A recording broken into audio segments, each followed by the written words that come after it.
Translation and purport by His Divine Grace, Srila Prabhupada Ki Jai. As professional activities or business profits cannot help one in spiritual advancement, but are a source of material entanglement, the Vedic ritualistic ceremonies cannot help anyone who is not a devotee of the Supreme Personality of Godhead. Please repeat. As professional activities or business profits cannot help one in spiritual advancement, but are a source of material entanglement, the Vedic ritualistic ceremonies cannot help anyone who is not a devotee of the Supreme Personality of Godhead. If one becomes very rich through his professional activities, through trade or through agriculture, this does not mean that he is spiritually advanced. To be spiritually advanced is different from being materially rich. Although the purpose of life is to become spiritually rich, unfortunate men, misguided as they are always engaged in trying to become materially rich. Such material engagements, however, do not help one in the actual fulfillment of the human mission. On the contrary, material engagements lead one to be attracted to many unnecessary necessities, which are accompanied by the risk that one may be born in a degraded condition. As confirmed in the Bhagavad Gita chapter 14, text 18, Urdhvang gachanti sattvasta madhye tishtanti rajasaha jaganya guna vrittista adho gachanti tamasaha. Those situated in the mode of goodness gradually go upward to the higher planets. Those in the mode of passion live on the earthly planets, and those in the mode of ignorance go down to the hellish planets. Especially in this Kali Yuga, material advancement means degradation and attraction to many unwanted necessities that create a low mentality. Therefore, Jaganya Guna Vrittista, since people are contaminated by the lower dual qualities, they will lead their next lives either as animals or in other degraded forms of life. Making a show of religion without Krishna consciousness may make one popular in the estimation of unintelligent men, but factually such a materialistic display of spiritual advancement does not help one at all. It will not prevent one from missing the goal of life.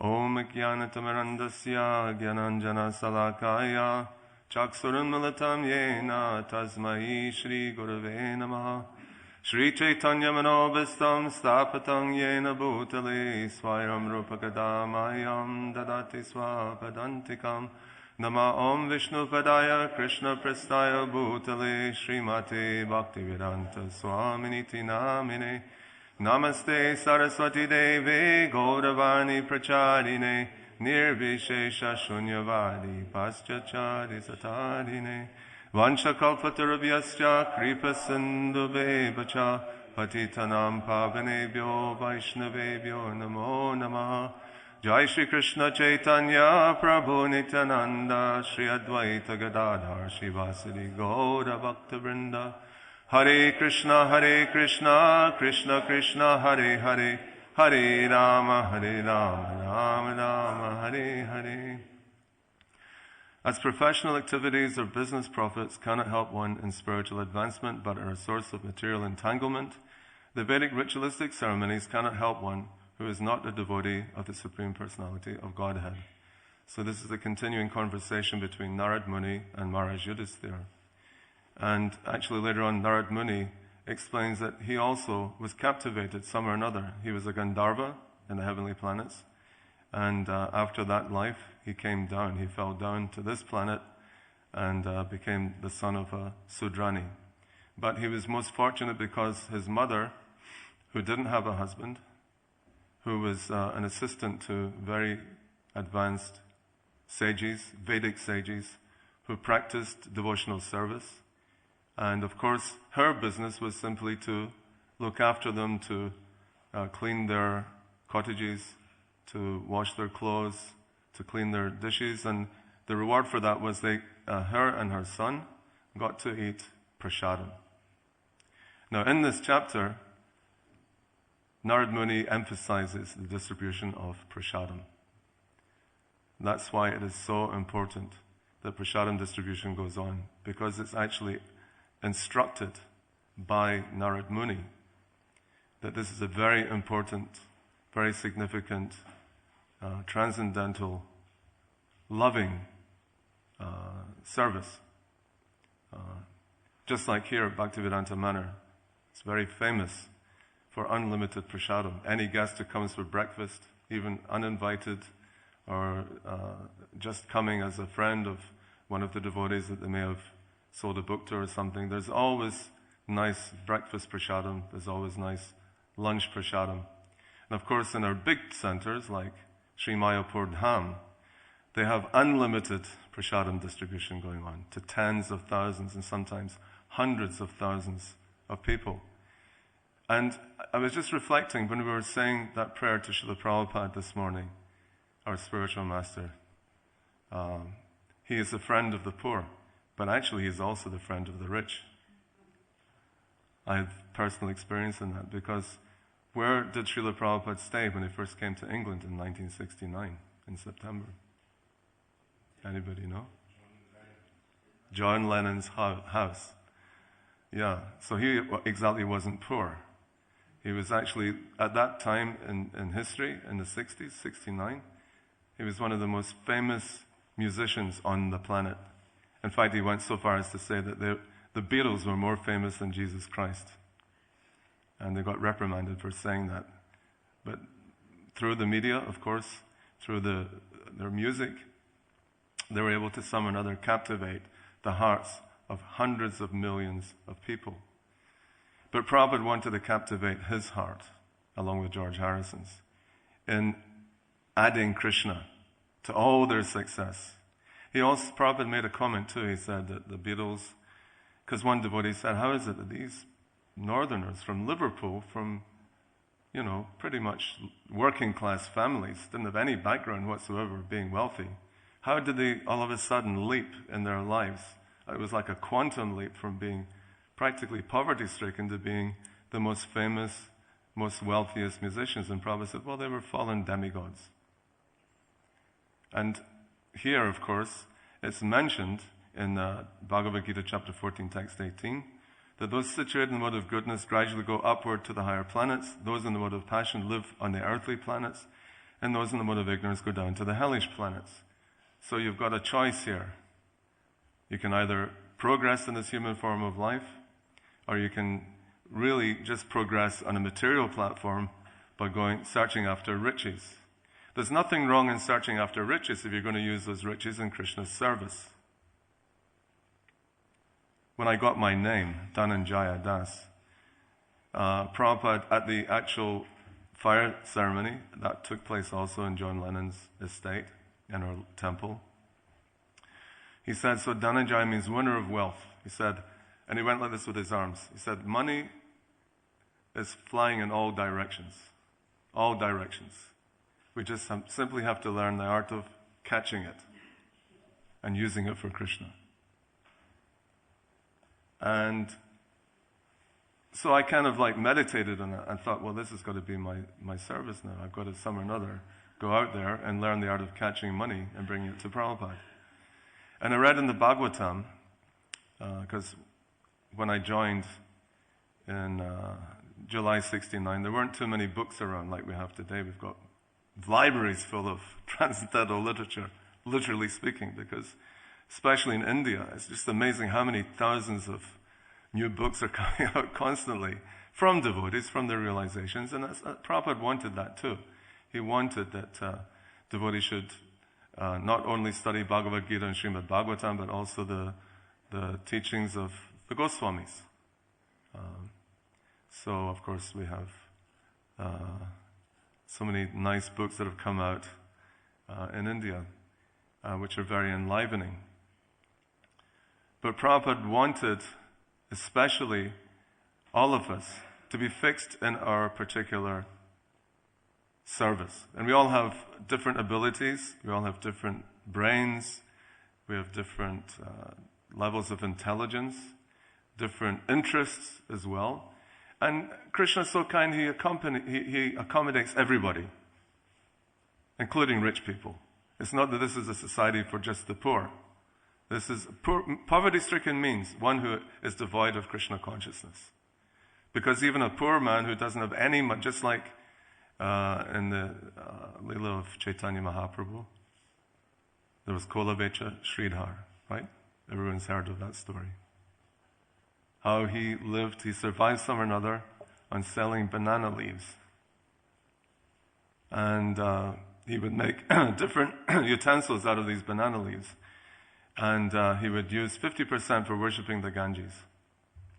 And the other 50% he tried to maintain himself, but not extremely well. He had holes in the roof of his little hut. I've been to the site, actually. I'm sure many of you here have been to Mayapur, have also been taken to that particular location. And he was so poor he couldn't provide even proper clothing for himself or his family. But he was so dedicated to the Ganges and to worshipping Chaitanya Mahaprabhu. And of course, Chaitanya Mahaprabhu would sometimes come and visit him, and he would see his broken iron pot because he wanted to take a drink of water, and Kolavecha Sridhar felt so embarrassed that, well, this is terrible, I can't offer anything to my Lord. And he would actually go there and snatch the iron pot and drink all of the water because he was so much in love with that Vaishnav. So one doesn't have to think that, to be a real member of ISKCON, one has to have it used to be the fashion in the 70s, to have a Rolex watch, to have a special type of diary that used to cost so much money, and special rings and so on and so forth, and, just pure silk cloth and so on. No, actually that's not, again, that's external.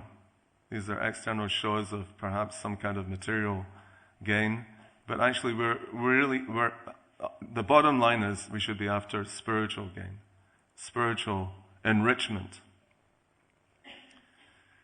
And that's why Narad Muni, he's sitting with Maharaj Yudhisthira, who's not exactly poor himself. This is after the Battle of Kurukshetra, and Arjuna has gone off, he set off north to fill up the treasury again, because, wars are very expensive, obviously.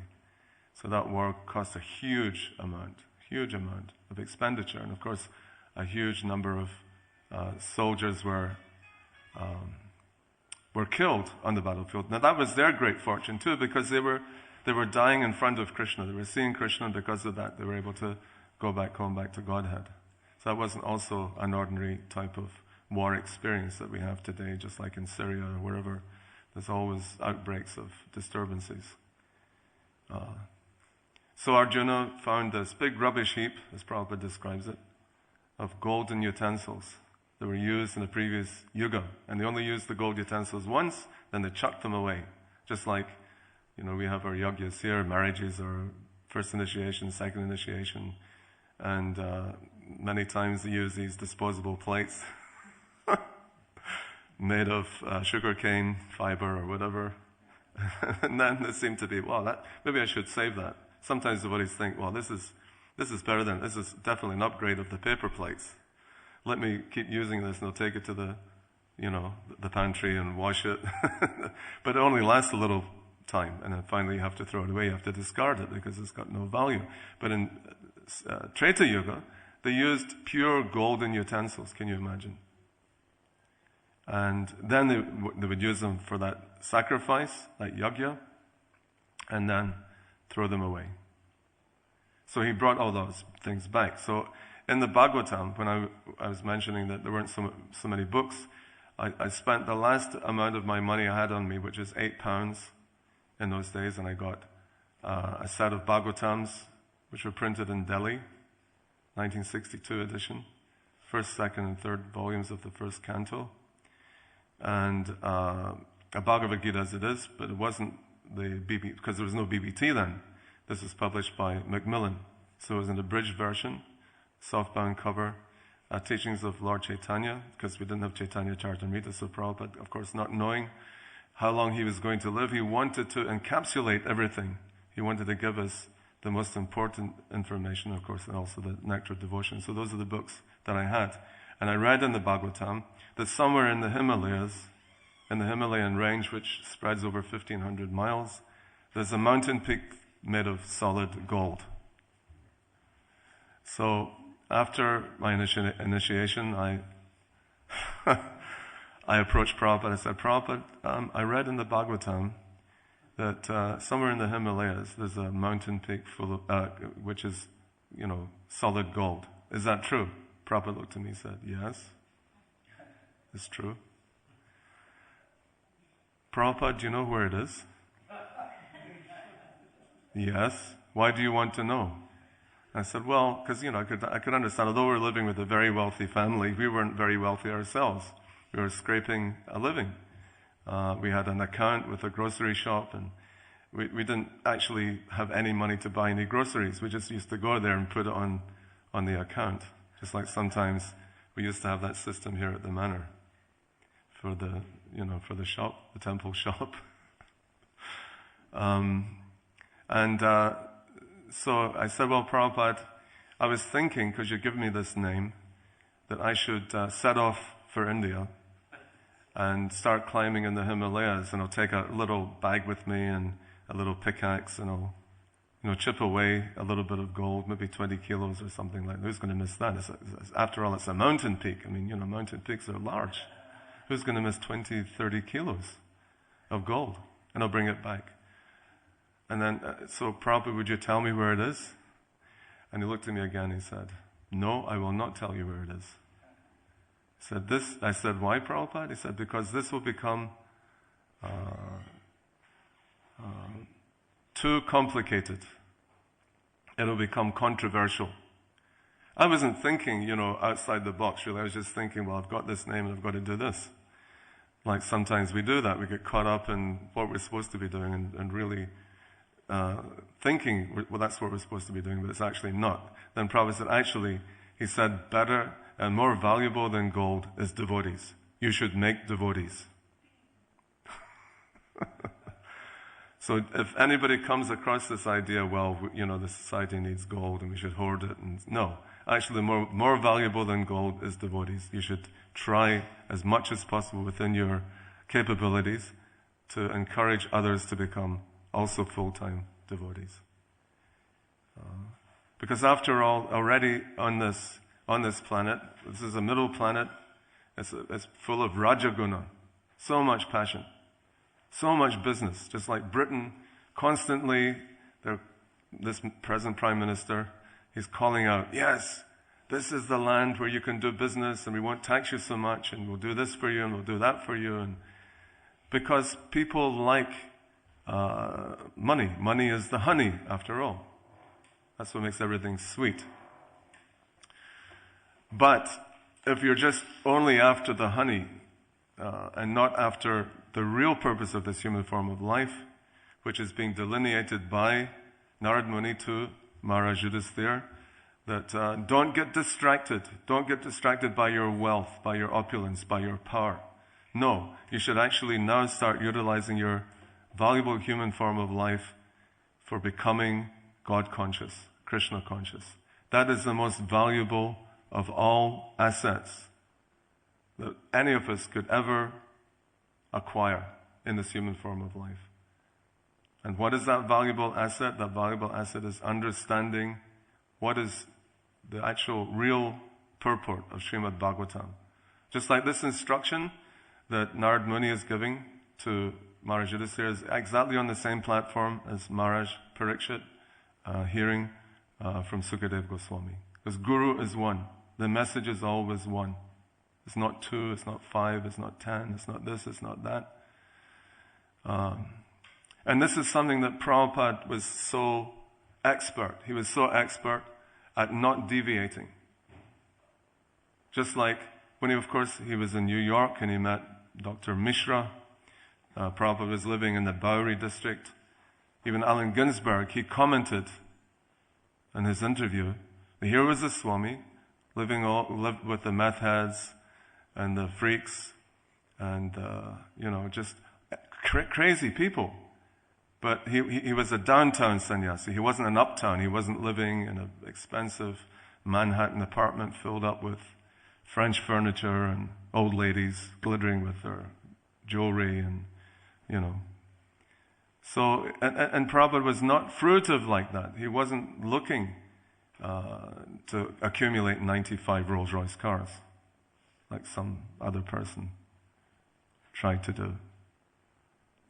I won't name any names, but generally speaking, all these other swamis and gurus and yogis who came before Srila Prabhupada, they were after the gold. And they wanted to practice the golden rule, and that golden rule is he who owns the gold rules. I'm sure you've heard that many, many times. But actually, he had in his heart the golden avatar, Gauranga Mahaprabhu. And because he was blessed by his spiritual master, Srila Bhaktisiddhanta Saraswati Thakur, and the whole Guru Parampara, he was able, even after struggling so hard and some another, he attracted a few intelligent boys in the beginning, and they wanted to help him, and that's the way that he started making a transformation in the lives of all of us. Not just us. It's just amazing when you go now on the internet, how much is out there about Srila Prabhupada on YouTube, or so many people have written things to glorify Srila Prabhupada. Even other swamis, they're even acknowledging what Prabhupada is doing is so beneficial to the whole human society. We're not a vegetarian society. We're not attempting separately or independently to become vegetarians. We're Krishnatarians. We want to eat only those things that Krishna likes. And that's, of course, prasadam. Prasadam is that foodstuff that Krishna has accepted with love and devotion. That's the most important ingredient. I remember we used to visit the Hindujas quite regularly. Now they're billionaires now. At that time they were multi-millionaires, but now they've gone up a rung, up a step to being billionaires. And Mother Kalangana, of course, she's still doing that service of making Mangalarti sweets. She's so dedicated, and practically her body is, you can see she's not in very good health. She's not in, her body is all twisted now due to old age, but still her heart is so pure. And so the Hindujas became addicted to Mother Kalangana's Mangalarti sweets. I kid you not. I used to get phone calls all the time. We just run out of rasgullas or rasmalai or burfi. Can you help us? Can you bring down some of those amazing Mangalarti sweets that Mother Kalangana makes? And one time, Sri Chand Hinduja asked me, he said, can one of your devotees train up our cook how to make those sweets? We honestly, we cannot find that taste. We cannot relish that taste, no matter if we go to the most expensive sweet shop in Mumbai or wherever. And I want you to train up our cook how to make those sweets. So there was one French devotee at that time, my godbrother, he went down there and he spent hours and hours with their cook. But no matter how perfect the cook made the rasgullas, because how Prabhupada says they should be spongy, and then when you eat them or bite into them, it's supposed to make a squeaky sound. Although he mastered all the techniques, the only thing that was missing was bhakti. So without that miracle ingredient, that very, very spiritual ingredient, then all these things that people taste in this material world are simply binding them more and more to fruit of activity. Of course, they're karmis, jnanis, and yogis, and then devotees. So actually, we're trying to transform these karmis. And there was a significant transformation in the Hindujas' consciousness due to the fact that they were appreciating Radha Gokulananda's Mahaprasad. Shri Shri Radha Gokulananda's Mahaprasadam ki jai. Shri Shri Sitaram Lakshman Hanuman ki jai. Shri Shri Gaur Nitai ki jai. I also have to thank Bhakti Ravindra Prabhu for putting me on the schedule for the Bhagavatam class, and Gaur Krishna Prabhu for so kindly picking me up and bringing me here. I wanted also to mention how before we got the manor in 1972, we were looking at so many different properties before this one came up. And there was one particular property called Runnymede Farm. Runnymede is a very famous historical place on the River Thames. That's where the Magna Carta was signed by King John in 1180 AD. It was the first sort of declaration of what was going on in the kingdom, and it was an assessment of who owned what and how many cows and how many pigs and how many sheep and how much wheat was produced and so on. It was quite a revolutionary thing that happened.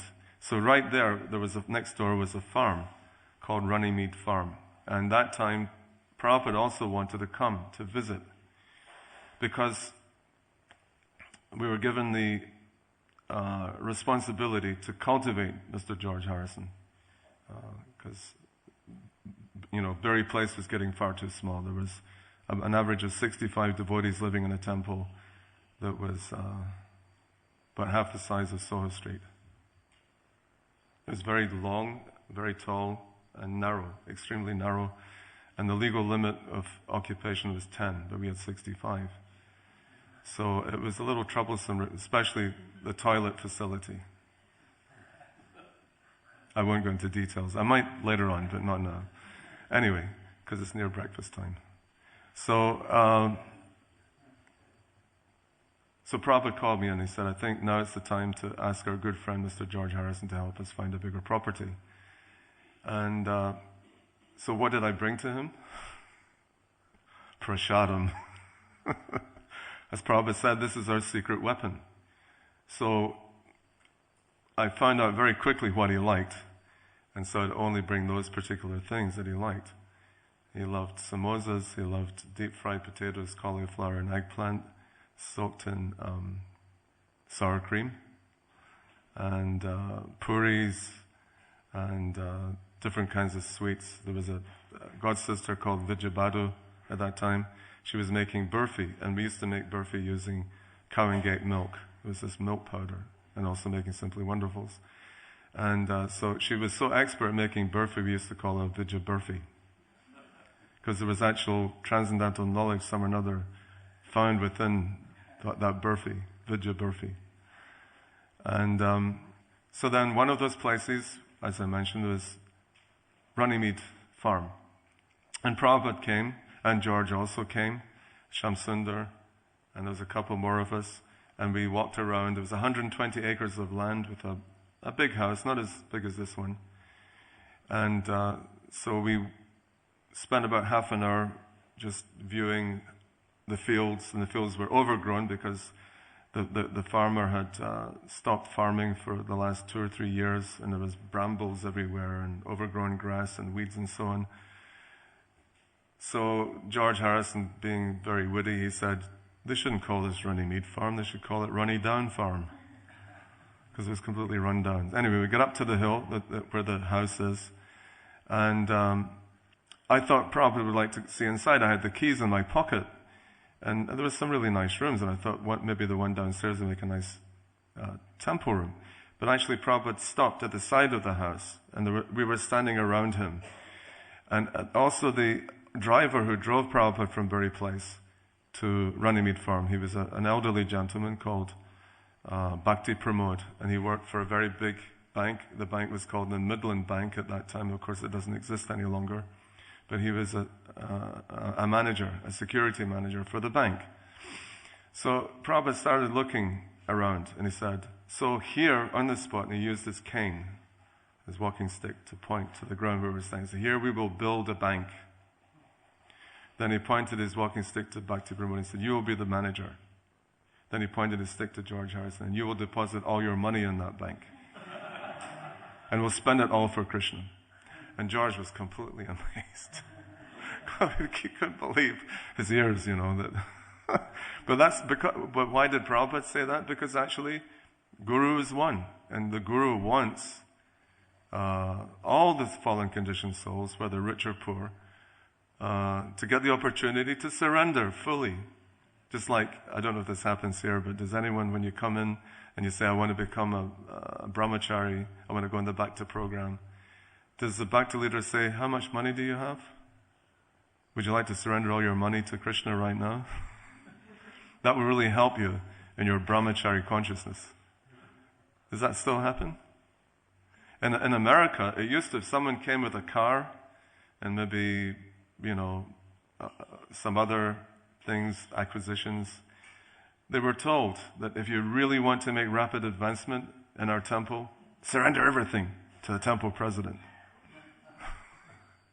That's how the temple got so many cars. Because, devotees would, and if they got an inheritance, just like my English godbrother Mahavishnu Swami, I don't know if you know his story, but he got an inheritance of £8,000 in 1973. And some or another he was convinced that all that money should be used for Ratha Yatra. Do you know that story? A little bit? No? Anyway, so they bought these expensive tents and other paraphernalia to glorify Lord Jagannath Subhadra Baladev. But what they did was, because there's lots of flagstones, it's a very old square, Trafalgar Square, and they have really big pieces, big chunks of stone. And so in order to stabilize the tents and all that, just like we have the same thing now, I saw in Ratha Yatra, there's about 20 tents. But in those days, they dug up the flagstones and made holes to put the poles in. You can't do that normally. I mean, you generally speaking don't get away with that. In a place like Trafalgar Square, which is considered a very holy spot. This is, after all, glorifying who? Admiral Lord Nelson, Horatio Nelson's, Battle of Trafalgar in 1805 against the French.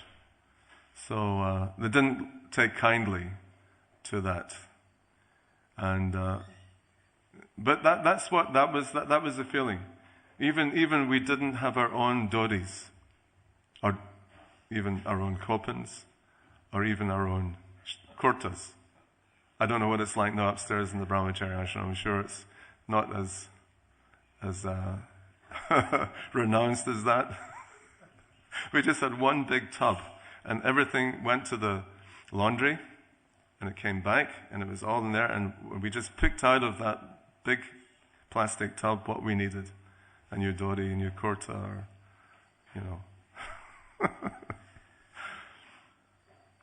And of course we try to,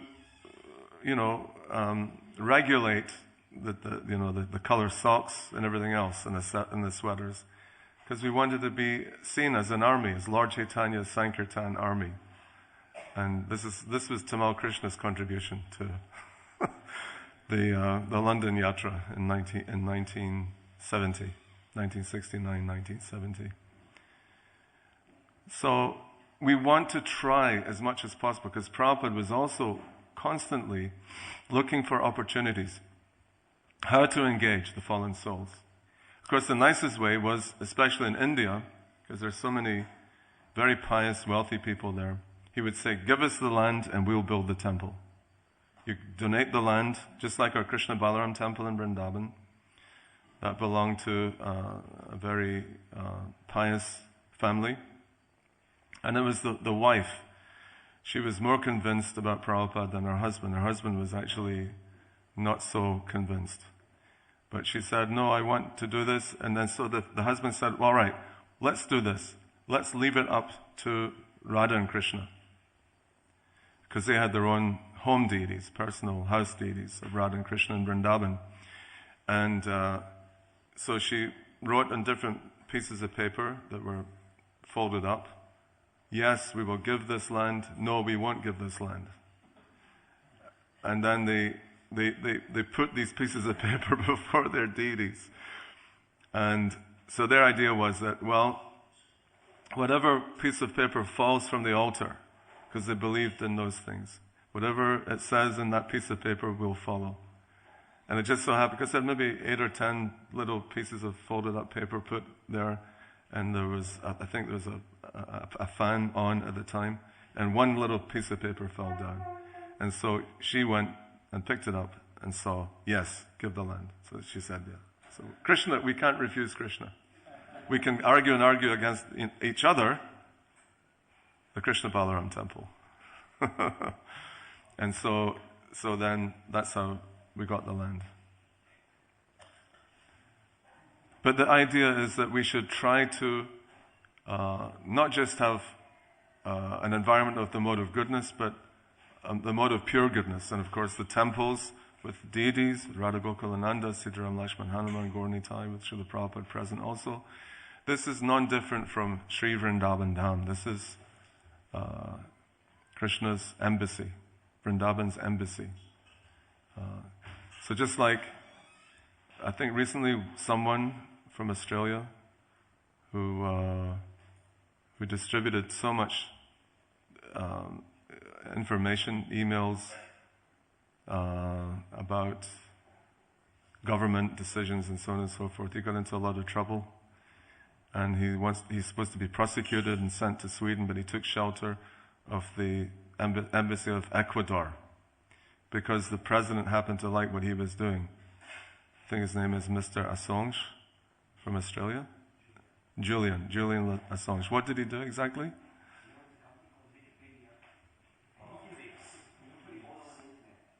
WikiLeaks, not Wikipedia, but WikiLeaks. Yeah. So that's he did that, right? All these secret memos and emails and so on and so forth about backroom deals or whatever. It was all out there on the internet. So, but as soon as he entered the embassy of Ecuador, the British government couldn't do anything. It's only when he comes out of there that they can do something, but I don't know how he's going to manage that one, because he's supposed to be going to Sweden, where he's also wanted for this reason or another. So the thing is that when people come into this atmosphere, just like I had the good fortune to live in Vrindavan for 10 years continuously, because that's where my service was, and I would go into the temple round about after the morning class and just watch all the guests that were coming with garlands or with some offering, sometimes with fruits and so on. And they'd come before, especially Radha Shamsundar, Lalita Vishaka Devi. And they would just almost like go through this amazing transformation as if they've stepped out of the material energy and entered into the spiritual energy. There's just a very marked difference in their what they're seeing, what they're witnessing, because of the beauty of the deities of Krishna Balaram, Gaur Nitai. It was a transformation, and that's the transformation that Narad Muni wants to happen in all the hearts of all the personalities residing within this middle planet, a place full of Rajaguna, mode of passion. We have to totally dovetail everything in Krishna's service in that way. By doing that, by understanding, anyway, everything belongs to Krishna. Nothing is mine. Everything belongs to Him. And in that way, by disseminating that very simple truth, of course, and also backing up by books and prasadam, we can make such an amazingly marked transformation in society. Even if we can't even see it happening, it is definitely happening. Inconceivably. Because Krishna is inconceivable. He's Achyuta. He's inconceivable.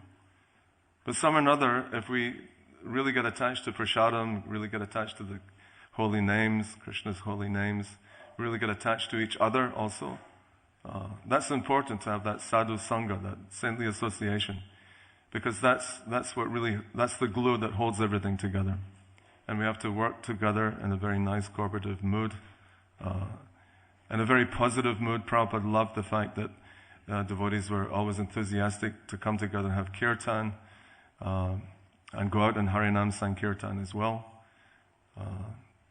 It's so nice, and it's completely authorized. All because the Guru Parampara are looking down upon all of us and giving us so much spiritual support, individually and collectively.